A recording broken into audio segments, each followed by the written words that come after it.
This song is about being trans.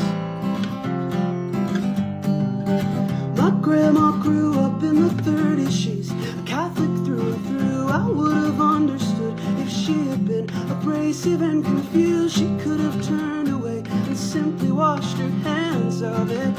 Instead, she's bragging to her friends how great her grandson is. And it makes me wonder, would it all change if we just sat down to speak? I'm not fed up with you for fearing something that you've never seen. When people painted you a picture of who I am supposedly, it's not surprising that you're trying to not get too close to me. All your violence, all your venom won't come close to getting rid of me. And at the pearly gates, all those statements you made will suddenly be things you didn't really mean. I find it strange to hold such hatred for a stranger. You find it strange when I hold kindness to your anger. I find it strange, this shape you mold me into. You'll find it strange when I forget you. Good news, everyone! Tonight, stories of the people, by the people, and for the people. In that order. Good news starts right now.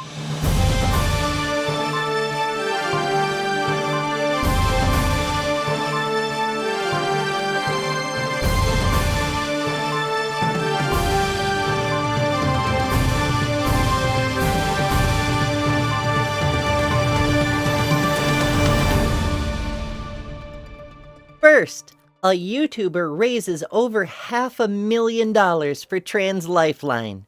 From them. If ever there was any doubt that Magic the Gathering is trans culture, this should settle the matter for good. Polarian Community College, YouTube's largest Magic channel, has officially raised over $575,000 for Trans Lifeline. ECC, named for the in-game university Tolarian Academy's more affordable alternative, is the first Magic-focused YouTube channel to cross 1 million subscribers. It's operated by creator Brian Lewis, better known to viewers as The Professor. Lewis has run annual fundraisers for Trans Lifeline, a mental health crisis hotline, since 2020. And this year's drive is the channel's most successful yet, raising over $472,000 in just 36 hours, and adding over $100K more as of time of recording. In an email, Lewis explained that he never expected to raise more than a few $1,000s with his first donation drive in 2020, but ended up with over $120,000 when it was over. Quote, "After that, I knew I had to do it every year," he said. Since then, the campaigns have collectively raised over $1 million for Trans Lifeline, and that's not including the $500,000 plus from this year. Quote, "It's overwhelming to see the community support. It makes me so proud of Magic the Gathering players to see them rallying behind the trans community like this. The current political climate," he went on, "has underscored the need for that support. Quote, right now I see trans people around me, my friends, my family, my coworkers, being told that they don't exist. We need to show trans people that they are not alone. I want them to know that, even though it may not always feel this way, they are loved and that we are so grateful to have them in our lives." The fundraiser also comes at a key moment for Trans Lifeline itself. While its core critical crisis hotline has remained in operation, organization had to downsize and pause its microgrant program in late 2023, citing lack of funds. After this effort, that might change. The fundraising page notes that the drive, quote, "will also provide the means to bring back Trans Lifeline's microgrants program, which helps trans people who are imprisoned, detained, in the immigration process, or who are trying to legally update their identity documents with accurate names and gender markers. Much to the chagrin of anti-woke gamers, Magic has been a staple of queer and trans nerd culture for literal decades. The game itself has expanded over time to incorporate canonically trans characters and stories, such as the game's first explicitly trans character, Alicia, who smiles at death, non-binary planeswalker Nico Eris, and trans cowboy Yuma, among many others. Lead developer Mark Rosewater explained on his personal blog, stories like these look to reflect the actual diversity of the community of people who play Magic. On Lewis's channel, gameplay videos often feature trans and non-binary players from a variety of backgrounds, and TCC has employed several trans writers over the years, including current writer Jesse Robkin and Lewis's former Tolarian tutor, Carmen Klumperens, now a senior game designer at Wizards of the Coast. Quote, "I can't tell you how much it means to all of us at Tolarian Community College to be able to do anything, to do whatever we can to help," Lewis wrote. Doing what we can to help each other is, more than nation or politics or preferences or age or race or fandom, what community is all about. Community also means using what voice you have to call out those working to do harm, especially those who go out of their way to put a child in danger for their own political benefit. Like Maine State Representative Laurel Libby, who last week published photos of a high school kid she personally did not like, apparently in hopes the MAGA mob would harass and threaten her into hiding because of the kind of person she is.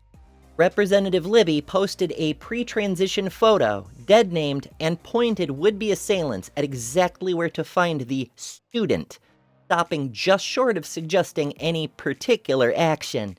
In a time when political radicals are actively killing people for being the wrong sort of human, including kids, this behavior goes beyond inconceivably malicious, but is arguably criminal.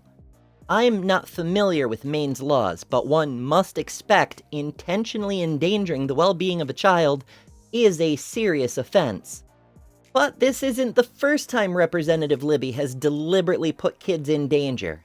Aside from supporting MAGA plans like defunding public education and restricting access to health and human services, she's also a rabid anti-vaccine advocate and conspiracy theorist. Fortunately, her constituents, even the ones who don't support human rights for all, were quick to call her out for going way over the line. Dylan Madden said attacking kids is weird and bad, which is true, but also something one might expect a grown adult would understand. Zachary Morin said, "God, you're a pathetic embarrassment." Brianna Miller said for a representative to be exploiting a child like this, bullying a child on the internet, is absolutely disgusting. Bella Hendry said, regardless of this disgusting obsession you have, you should never, ever talk about a child in this way. Anna Hendry said, grown adults posting and hating on a minor, you should all be ashamed. Lauren Shane said, hoping your children never get exposed like this on a public platform. Jane Long said, you're an embarrassment to Maine and humanity as a whole, making fun of a child. David Bergeron said, shameful, Ms. Libby. Dear Odell said, regardless of your opinion on the topic, you're setting them up for harassment and harm. Trans teens already have enough bullies. They don't need elected officials deciding to plaster their face on an online platform for thousands or more to react to. Kai Ryan said, I hope she sues the hell out of you for this. Way too far, and a terrible standard to set as a public official. Of course, there were hundreds more comments, but possibly the best response of all came from Brooklyn Boyle, who said simply, way to go, Katie. That, friends, is community. Elsewhere in the US, more state reps out themselves. In Kansas, Governor Laura Kelly vetoed a bill attempting to block vital health care for children for the third time. The GOP, who, between these efforts and doing their level best to maximize school shootings, seem hell-bent on killing as many kids as possible, not to mention removing educational funding and even literally taking little kids' lunch money, well, they are furious. The bill in question this time, SB 63, sought to prevent physicians from prescribing hormone-related medications used to treat everything from low bone density to cancer to anyone under the age of 18, because hormones bad is apparently the extent of their understanding of medicine, which may be why we have doctors make these decisions instead of politicians. Governor Kelly lashed out at lawmakers for sending a bill to her desk that would cause significant harm to thousands of kids in the state, undermine parental rights, and benefit no one for the sake of culture war ideology, all while ignoring the very real problems citizens face, which they were ostensibly elected to deal with. Kansas Senator Ty Masterson took the opportunity to show his ass, declaring that the governor's devotion to reality knows no bounds by vetoing a bill that would have prevented children from receiving necessary medical care. House Leader Chris Croft also put himself in the spotlight to say, on record, that he condemns the governor's refusal to let his personal, fiction-based ideology come between kids and the care they need. Of course, it needs to be stated that political moves like this are always a smokescreen. The GOP has demonstrated time and time again through their actions that they do not give a damn about kids, despite their words claiming the opposite. But it is never just the kids either. Bullying children is the easy first move cowards like these always make before they try to pass something more broad and far more harmful to everyone of every age. Well done to these dumbass legislators for once, telling us where they really stand. But more than that, kudos to Governor Kelly for standing firm, yet again, against harmful, radical ideology and for her steadfast dedication to protecting her community. Let's wrap this week with some trans history. I haven't had time to make a proper trans people in history short lately, but here's an interesting individual who came to my attention recently. Meet Albert Cashier. Born on Christmas Day in 1843, young Albert answered President Lincoln's call for soldiers to join the Union Army in 1862. Even before the age of 18, he had been living as a man, with the support of his family, including his stepfather and uncle, who helped him secure employment in a factory in Illinois. He joined the 95th Illinois Infantry and was assigned to Company G, whose descriptive book listed him as a 5'3" man with blue eyes and auburn hair, 110 pounds, and was noted to have passed his physical examination. According to fellow soldiers, he was a reserved fellow who preferred not to share a tent, which wasn't at all unusual for a variety of reasons, not the least of which being the risks of contagious infections. More on that in a moment. He fought to capture Confederate strongholds in Columbus, Ohio, and into Kentucky and Tennessee, where his unit was incorporated into General Ulysses Grant's Army of the Tennessee. Under General Grant, they saw roughly 40 battles, including the Siege of Vicksburg, and that was when young Cashier really got to distinguish himself. He was captured during a scouting mission, but managed to escape and return to his unit, bringing not only information about the enemy perimeter, but intel from inside the forward defenses, such as the strength of the fortifications, number of defenders, and general morale of those inside. He was so good at slipping through enemy territory that when he wound up contracting a severe illness during the siege, while sick, he managed to infiltrate the Confederate military hospital, procure the medicine he needed, and get back out, all while evading detection. Albert and his unit stayed in the field until the end of the war, participating in some of the most pivotal events, including the Red River Campaign, the battles of Bryce's Crossroads, Spring Hill, Franklin, the defense of Nashville, and the pursuit of General Hood. After receiving his honorable discharge, unlike many of the hundreds of AFAB soldiers who went back to living as women in the post-war years, Albert persisted in his identity until the end of his life. The community in Sawnemen, Illinois, supported and accepted him without reservation. Town payroll records show he worked various local jobs over the years, and one employer had a small house built for him in 1885. He voted in elections, and when veterans' pensions started in 1907, he was included. Those who found out about his anatomy kept it to themselves, because then, as now, what is in a person's pants is nobody else's business. But records and recollections show a good many people did know.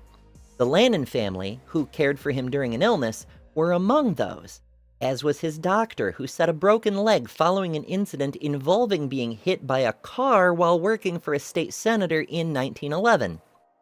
Sadly, that accident left him unable to work, and he was moved to the Soldiers and Sailors Home in Quincy, Illinois, where many of his fellows from the 95th visited. However, during a stay in another hospital in Watertown, attendants forcibly detransitioned him, which led to a 1914 investigation for fraud by the Veterans Pension Board. While that doubly horrific experience was probably the stuff of Albert's nightmares made real, being forced to live as a person he wasn't, and facing the threat of losing his only remaining income, a pension he literally fought for because he was the wrong kind of human. This is where community enters the picture yet again. Albert's comrades in arms, 50 years later, came together to demand the board treat him like any other soldier. He stood with them through dozens of the bloodiest battles in American history, and he was more of a man than many of those who would see his dignity taken from him in these later years. He won his case and continued to receive his pension until he passed away and was buried in uniform with full military honors under a gravestone inscribed with his chosen, now recognized name. Albert D.J. Cashier, Company G, 95th Illinois Infantry. His life was by no means an easy one, bookended by battles and with no particular windfall in between. What made it tolerable was the people around him, the people in his life who accepted him, welcomed him, befriended him, helped him, and stood up for him even when the government tried to take away his very identity. Sound familiar? You've probably noticed that there's a theme to this week's show, and it's the importance of community. By all means, stand strong and proud. Shine your light as brightly as you can. And when the people with dark hearts come at you with malicious intentions, shine even brighter. But know this, that just as we've always been here, we're also not alone. Whether it's nerds fundraising like crazy to help us stay alive, or people on the internet shouting down the elected officials trying to get us killed, or the governor of a very red state holding the line to keep that red from becoming blood, there are people who care, who will put themselves out there to stand up for what's right and stand with us. Now, just as in Albert's time, we aren't alone. You aren't alone. That's the power of community. If you enjoy content like this, make sure to subscribe. Transpositions Weekly is the first and only weekly trans news show in the universe, and we need your help to keep this show going. Contribute at patreon.com/thetranspositions. Spread the word all over social media to let people know we're here. And tell us what stories matter to you by joining the community on Discord. Discord, of course, is where the memes live. And our meme of the week was posted by Bumblebee. And if you simply existing infuriates the raging hate mob, well, good job. Join us. Also, if you have good news concerning trans people that you'd like to see reported on, you can tell us about that in the Discord as well. For the Transpositions, I've been Ember Belrad.